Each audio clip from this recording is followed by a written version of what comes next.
Bismillahirrahmanirrahim. Assalamualaikum warahmatullahi wabarakatuh. Anak-anak semua, mudah-mudahan kalian semua berada dalam keadaan sehat walafiat untuk bisa mengikuti pembelajaran pada pagi hari ini. Nah, pertemuan hari ini kita akan membahas tentang KD 3.4, yaitu menganalisis kebahasaan teks cerita atau novel sejarah. Masih melanjutkan pada pertemuan kemarin, kita sudah membahas KD 3.3, yaitu kita sudah mengidentifikasi informasi dalam cerita sejarah. Pada pertemuan sekarang yang akan kita bahas adalah ciri kebahasaan dalam teks cerita sejarah. Kebahasaan yang digunakan dalam teks cerita sejarah, yang pertama ada kalimat bermakna lampau, yang kedua ada konjungsi urutan waktu, yang ketiga kata kerja material, yang keempat kata kerja mental, yang kelima kalimat tak langsung, yang keenam menggunakan dialog atau kalimat langsung, yang terakhir menggunakan kata sifat. Nah, marilah kita bahas satu persatu dari kebahasaan-kebahasaan tersebut. Kebahasaan yang pertama yaitu menggunakan kalimat bermakna lampau. Kalimat bermakna lampau ini ditandai dengan kata-kata bahwa kalimat tersebut sudah selesai dilakukan. Contohnya telah, sudah, terbukti, dan seterusnya. Contoh dalam kalimat, prajurit-prajurit yang telah diperintahkan membersihkan bekas gedung asrama telah menyelesaikan perintahnya. Di sini kalimat konjungsi yang digunakan atau kata bermakna lampaunya yaitu kata telah. Contoh yang kedua, dahulu kala bumi diyakini hanya terdiri atas satu benua yang disebut Pangea. Nah, kalimat bermakna lampau yang digunakan adalah kata dahulu kala. Contoh yang ketiga, beberapa saat yang lalu Rahim menelepon dan mengabarkan bahwa ibunya masuk rumah sakit. Kata yang ditandai dengan garis miring itulah yang masuk ke dalam jenis kata atau bermakna lampau. Itulah kebahasaan yang pertama. Masuk ke kebahasaan yang kedua, yaitu menggunakan kata yang menyatakan urutan waktu atau disebut juga dengan konjungsi kronologis atau temporal. Konjungsi kronologis atau temporal ini contohnya seperti sejak itu, sementara itu, sebelum, tatkala, seraya, selagi, saat itu, setelah itu, sesudah itu, dan seterusnya. Penggunaan kata-kata tersebut dalam kalimat bisa kalian perhatikan pada contoh berikut. Yang pertama, setelah juara gulat itu pergi, sang adipati bangkit dan berjalan tenang masuk ke kadipaten. Setelah di sini menandakan konjungsi kronologis. Yang kedua, mula-mula pertikaian berkisar pada kelakuan Trenggono yang begitu sampai hati membunuh abangnya sendiri, kemudian diperkuat oleh bukti-bukti. Nah, di sini penggunaan kata bermakna, di sini penggunaan konjungsi kronologis atau temporalnya yaitu kata mula-mula dan kemudian. Contoh berikutnya, sejak sekarang kau sudah boleh membuat rancangan yang harus kau lakukan. Gagak Mongol, sementara itu di mana pencandian akan dilakukan, aku usahakan malam ini sudah diketahui. Penggunaan konjungsi kronologis yaitu di awal kalimat kata sejak. Konjungsi yang ketiga, kebahasaan yang ketiga yaitu menggunakan kata kerja yang menggambarkan suatu tindakan atau kata kerja material. Kata kerja ini untuk menunjukkan perbuatan fisik atau subjeknya. Jadi kata kerja material itu subjeknya melakukan suatu pekerjaan yang bisa dilihat oleh orang atau tokoh lain.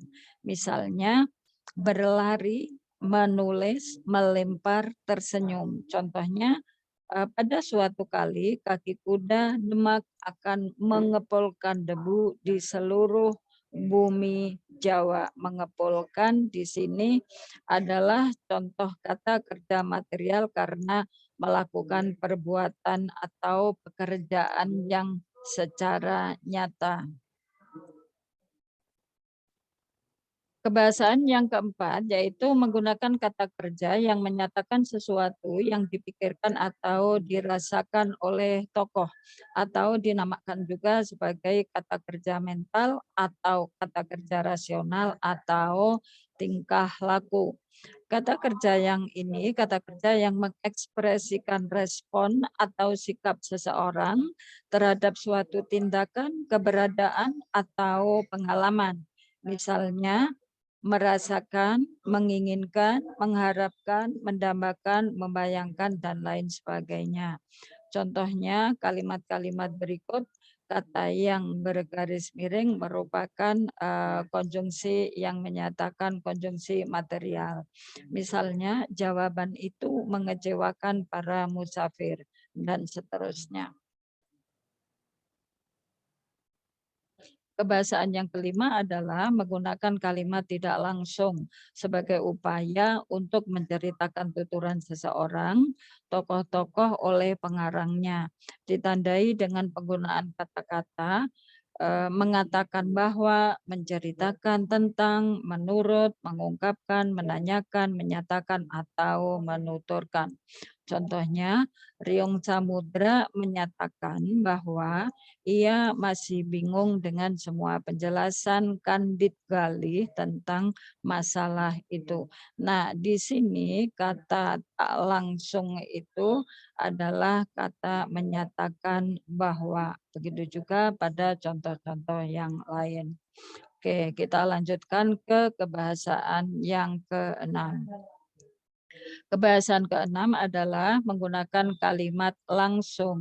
Kalimat langsung ini ditandai dengan banyaknya kalimat dialog atau kata-kata yang menyatakan dialog antara tokoh yang satu dengan tokoh yang lainnya.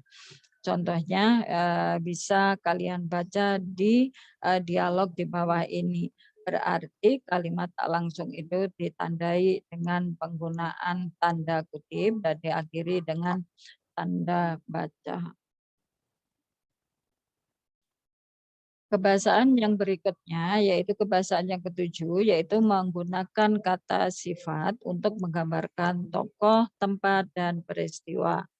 Menggunakan kata-kata misalnya prihatin, khawatir, wibawa, dan lain-lainnya. Contohnya Pangeran Seda Lepen, orang menunggu dan menunggu dengan perasaan prihatin terhadap keselamatan wanita tua itu.